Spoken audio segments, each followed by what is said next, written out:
Hello दोस्तों, तो स्वागत है आपका मेरे यूट्यूब चैनल सरकारी जॉब एक्सप्रेस में फिर से। और आज हम जानने वाले हैं एसएससी सीजीएल 2024। जी हाँ, एसएससी सीजीएल नोटिफिकेशन जारी हो चुका है 2024 के लिए।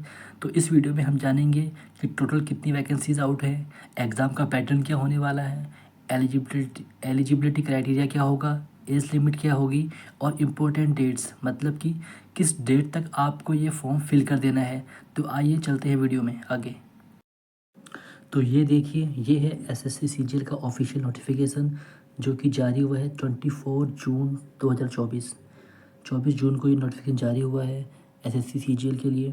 तो सबसे पहले जानते हैं कि इम्पोर्टेंट डेट्स कि क्या क्या हमारी इम्पोर्टेंट डेट्स होने वाली है। तो देखिए, date of submission online application. तो कब से आप ऑनलाइन एप्लीकेशन भरना स्टार्ट कर सकते हैं? 24 जून से। तो ये ऑलरेडी स्टार्ट हो चुका है। तो और उसकी लास्ट डेट कब है? 24 जून से 24 जुलाई, मतलब 24 जुलाई को क्या है, लास्ट डेट है ऑनलाइन एप्लीकेशन को सबमिट करने की। लास्ट डेट कब है? Last date and time for receipt of online application that is 24 जुलाई। तो स्टार्टिंग डेट 24 जून एंड जो है लास्ट डेट कब होने वाली है वो है 24 जुलाई। मतलब पूरा एक मंथ का आपके पास टाइम रहेगा इस फॉर्म को फिलअप करने के लिए। Last date and time for making online fee payment 25 जुलाई। मतलब आप 25 जुलाई तक क्या है अपनी फ़ी के सबमिट कर सकते हैं। तो 25 जुलाई क्या है आपकी फ़ी सबमिशन की लास्ट डेट, फ़ी सबमिशन की लास्ट डेट है। Date of window of application form correction including online payment. It means कि अगर आपने फॉर्म फिल किया है और उस फॉर्म में कुछ गलती हो गई है तो उस फॉर्म को करेक्ट करने के लिए भी डेट है। वो डेट है क्या है? वो डेट है 10 अगस्त से 11 अगस्त के बीच में। ठीक है। और आपके एग्ज़ाम कब कब होंगे? देखो, आपको जैसे पता होगा कि सीजल के एग्ज़ाम 2 टीयर में होते हैं, टीयर 1 टीयर 2। तो टीयर 1 की जो एग्ज़ाम की डेट है वो कब है? जो आपका टीयर 1 एग्ज़ाम होगा वो होगा सितंबर से अक्टूबर के बीच में 2024, टीयर 1। और टीयर 2 एग्ज़ाम कब होगा? टीयर 2 एग्ज़ाम होगा दिसंबर 2024।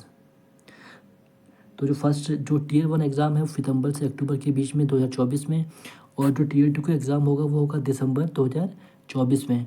तो ये दो अलग अलग डेट्स हैं। तो इनके अकॉर्डिंग ही आपको अपनी तैयारी करनी है कि ये एग्ज़ाम कब होगा, देन उसके अकॉर्डिंग ही आपको तैयारी करनी है।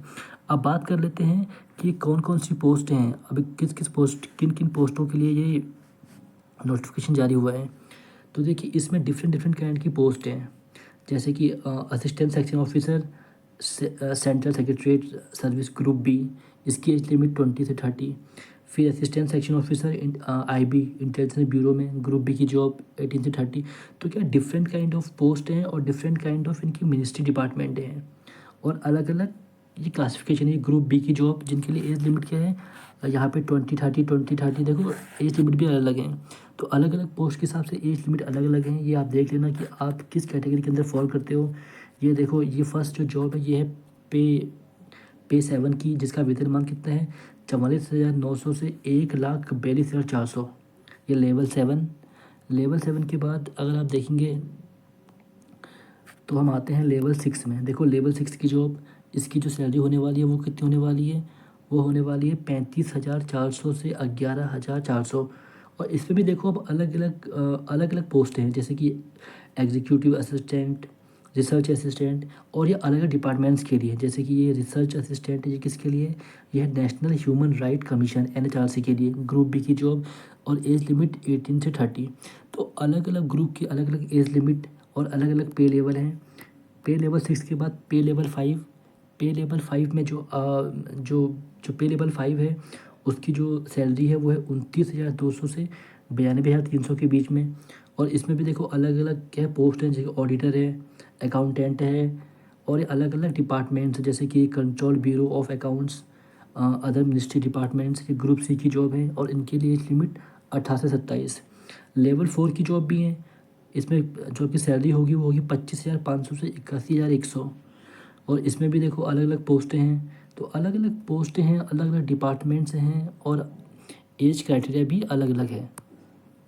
तो ये हमने बात कर ली एज कैटेगरी की। ये हमने बात कर ली कि मतलब कौन कौन सी पोस्टें हैं और किस किस डिपार्टमेंट के लिए हैं और किस किस कैटेगरी में वो फॉल करती हैं। इसके बाद से हम बात करेंगे एज लिमिट की। क्या क्या आपकी एज लिमिट होने वाली है इस चीज़ के लिए।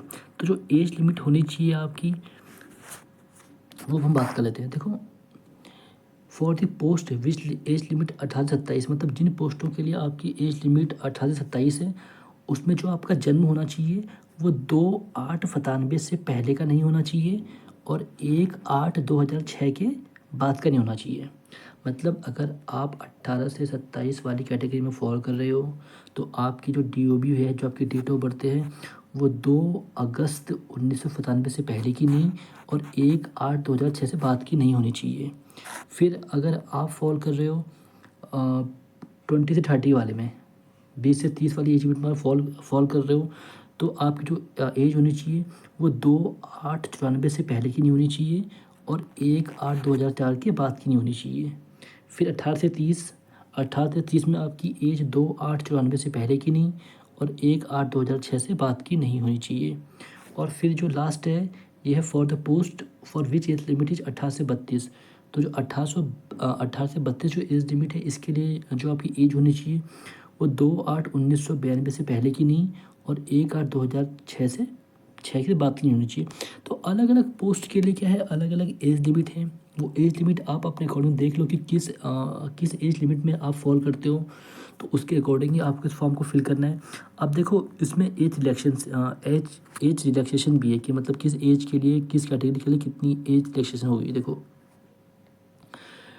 जो SC ST है उनके लिए 5 ईयर का एज रिलैक्सेशन है। मतलब उनके क्या होगा, उन्हें 5 ईयर तक की क्या है एज रिलैक्सेशन, उन्हें एज में छूट मिल जाएगी जो लोग SC ST हैं। OBC के लिए क्या है, 3 ईयर है। PWBD means it means person with disabilities, जो अनडिसेबल्ड कैटेगरी है उनके लिए 10 year. PWBD person with disability OBC उनके लिए 13 years. Person with disabilities PWBD SC ST 15 years और ESM एक्स सर्विसमैन के लिए 3 ईयर। तो ये क्या है, ये अलग अलग क्या है, अलग अलग कैटेगरी हैं, अलग अलग कैटेगरी हैं और उनके अनुसार क्या है एज रिलैक्सेशन है। जी देखो, ये अलग अलग कैटेगरी हैं, ST OBC PWBD unreserved PWBD OBC PWSC PWBD SC ST। तो अलग अलग एज, अलग अलग कैटेगरीज के लिए क्या है एज रिलैक्सेशन है।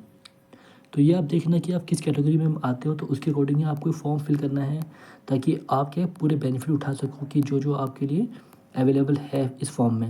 इसके बाद हम बात करते हैं कि इसके लिए आपकी एजुकेशन क्वालिफिकेशन क्या होनी चाहिए, मतलब क्या इसके लिए एजुकेशन क्वालिफिकेशन मांगी गई है इस फॉर्म को फिल करने के लिए। और अगर आप ग्रेजुएशन में हैं या आपने ग्रेजुएशन कंप्लीट कर ली है तो आपको कौन सा फॉर्म फिल करना है। देखो, इसमें जो मेनली है जो इसमें पोस्ट है जूनियर वाली, ये वाली जूनियर स्टैटिस्टिकल ऑफिसर। तो इसमें देखो 2 चीज़ें हैं। फर्स्ट ऑफ ऑल आपकी जो बैचलर डिग्री होनी चाहिए, ठीक है, एक तो कि बैचलर डिग्री होनी चाहिए। फर्स्ट ऑफ ऑल आप मतलब ग्रेजुएशन होनी चाहिए और 60% मार्क होने चाहिए मैथमेटिक्स में 12th में। मतलब अगर आप ग्रेजुएट हो, आपको ग्रेजुएट होना है प्लस 60% मार्क होने चाहिए मैथमेटिक्स में इन 12th में। अगर आपकी 12th में मैथ नहीं है तो क्या है, या तो आपकी 12th में मैथ हो विथ 60% और ग्रेजुएशन हो तो आप फॉर्म को फिल कर सकते हो, या आपकी बैचलर डिग्री हो स्टैटिस्टिक्स में। मतलब या तो आप देखो, या तो बैचलर डिग्री प्लस 60% 12th में फॉर्म को फिल कर सकते हो। अगर 60% 12th में नहीं है और बैचलर डिग्री है स्टैटिस्टिक्स में तो भी आप इस फॉर्म को फिल कर सकते हो, ठीक है। सेकंड जो है यह स्टैटिस्टिकल इन्वेस्टिगेटर ग्रेड D। तो इसमें क्या है, इसमें क्या है बैचलर डिग्री होनी चाहिए with statistics as one of the subject from. इसमें क्या है आपकी बैचलर डिग्री होनी चाहिए किसी भी यूनिवर्सिटी या इंस्टीट्यूट में। और उसके साथ ही क्या है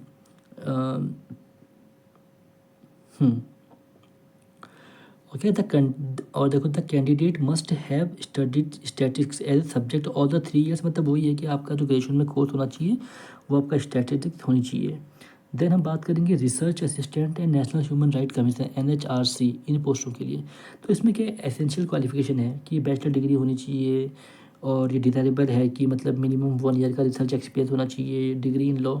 तो यही 2 पोस्ट हैं, ये वाली 2 पोस्ट हैं। इनके लिए आपको अलग से डिग्री चाहिए, जो एक ये फर्स्ट ये वाली पोस्ट है एंड सेकंड जो पोस्ट है ये वाली, ये 3। तो इनके लिए ही आपको क्या है अलग डिग्री चाहिए। और ऑल अदर पोस्ट के लिए इसके बाद जितने भी पोस्ट हैं उनके लिए आपको बस ग्रेजुएशन चाहिए। आपके लिए ग्रेजुएशन चाहिए, या तो आप ग्रेजुएशन चाहिए और या आप ग्रेजुएशन फाइनल ईयर में हो तो भी आप इस फॉर्म को फिल कर सकते हैं। ये देखो साफ साफ लिखा हुआ है इस चीज़ को, the candidate who have appeared in their final exam of their graduation can also apply. मतलब कि अगर आप ग्रेजुएशन फाइनल ईयर में हैं तो आप इस फॉर्म को फिल कर सकते हैं। However they must possess essential qualification on before the cut off. मतलब जो कट ऑफ आएगी 1 अगस्त 2024 को आएगी, ठीक है। तो उससे पहले क्या है आपका ग्रेजुएशन पूरा होना चाहिए। अगर आप ग्रेजुएशन फाइनल ईयर में हो, आपके एग्ज़ाम होने वाले हैं, तो भी आप इस एग्ज़ाम को फिल कर सकते हो। तो ये इसकी एजुकेशन क्वालिफिकेशन की बात कर ली हमने। नाउ हम बात करते हैं हाउ टू अप्लाई, मतलब हमें इसे कैसे अप्लाई करना है इस एग्ज़ाम के लिए। देखो हाउ टू अप्लाई, देखो फर्स्ट ऑफ ऑल ये जो आपको अप्लाई करना है ये ऑनलाइन मोड पे ही अप्लाई करना है। Application must be submitted only in online mode, मतलब इसके लिए कोई भी ऑफलाइन मोड नहीं है। मतलब आपको ये फॉर्म ऑनलाइन ही सबमिट करना है। और कहाँ पे सबमिट करना है ये देख लो, ssc.gov.in। देखो ये इनकी ऑफिशियल वेबसाइट है ssc.gov.in। तो यहीं पे आपको इस फॉर्म को क्या है सबमिट करना है। फॉर्म कैसे भरना है, देखो फॉर्म के लिए क्या करना है, इसके लिए आपके वन टाइम रजिस्ट्रेशन करना है, आपको OTR करना है। OTR करने के बाद क्या है आपको भी सारी डिटेल फिल करनी है, जो आपने डिटेल्स जो आपकी बेसिक डिटेल्स होंगी, नाम आपकी क्वालिफ़िकेशन, ये सब फिल करनी है। तो ये बेसिक चीज़ें हैं, ये काफ़ी बेसिक चीज़ें हैं जो आपको इस फॉर्म को फिल करते वक्त ध्यान रखनी है। और फॉर्म को फिल करते वक्त ये आपको फ़ोटो भी खींचनी है एक। तो जो आप फ़ोटो खींचोगे वो क्या होना चाहिए, देखो find the place with good and plain background. मतलब आप अपने लैपटॉप से सबमिट करोगे तो क्या है कैमरा ऑन करना अपना, तो उससे क्या फ़ोटो भी खींची जाएगी एक। तो मतलब ये प्रॉपर रखना कि वहाँ पे लाइट प्रॉपर हो, सो दैट कि मतलब आपकी फ़ोटो अच्छी आए। Ensure the camera is an I level before taking the photo, मतलब सही हो मतलब कैमरा, ठीक है। Position himself directly in front of camera and look straight, मतलब सीधे सामने की तरफ देखना, उसकी तरफ को कैमरा की तरफ को। फोटो बेसिकली फ़ोटो आपकी क्लियर आनी चाहिए, बस इनका मतलब यही है और ज़्यादा कुछ नहीं है इसके रिगार्डिंग, ठीक है। ये हमने बात कर ली कि आपको कैसे अप्लाई करना है। अब बात करते हैं एप्लीकेशन फ़ी की, कि भैया कितनी इसकी फ़ीस होने वाली है, एप्लीकेशन फ़ीस कितनी फ़ी आपको सबमिट करनी है। हाँ एक चीज़ और, कि जब भी आप इस फॉर्म को सबमिट करोगे, अगर आपको क्या क्या नहीं करना, आपको candidate shouldn't wear a cap, आपको कैप नहीं पहननी भाई। अगर आप कैप पहनते हो तो कैप को उतार देना है। अगर आप ग्लासेस पहनते हो, अगर आप चश्मा लगाते हो तो फ़ोटो खींचते वक्त आपको चश्मा भी क्या है उतार देना है। तो ग्लासेस नहीं पहननी, कैप नहीं पहननी, ठीक है। तो इस चीज़ का आपको ध्यान देना है बहुत ज़्यादा, कि while you are filling the form so you shouldn't wear a cap, ना नो कैप, नो मास्क, ना ही तो कैप, ना ही मास्क और ना ही ग्लास। ये साफ साफ लिखा गया है, देख लो। तो इस फॉर्म को ऐसे ही भरना है, आप नहीं तो फॉर्म आपका रिजेक्ट हो सकता है। इसके बाद ये बेसिक चीज़ें हैं, या फॉर्म को भर लेना है आपको। अब करते हैं फ़ी की बात कि कितनी इसकी फ़ी होने वाली है। देखो एप्लीकेशन फ़ी आपकी 100 रुपीज़ है ओनली। यू हैव टू पे ओनली 100 रुपीज़। तो इस फॉर्म को SSC सीजल के लिए जो आपकी फ़ीस होने वाली है 100 रुपीज़ होने वाली है। और अगर आप वुमेन कैंडिडेट हैं, या आप ST या फिर PWD, पर्सन विद डिसेबिलिटीज़, या फिर ESM, एक्स सर्विस मैन है, तो आपको क्या है कुछ पेमेंट नहीं करनी। उनके लिए फ़ी क्या है, उनके लिए फ़ी नहीं है, नो फ़ी,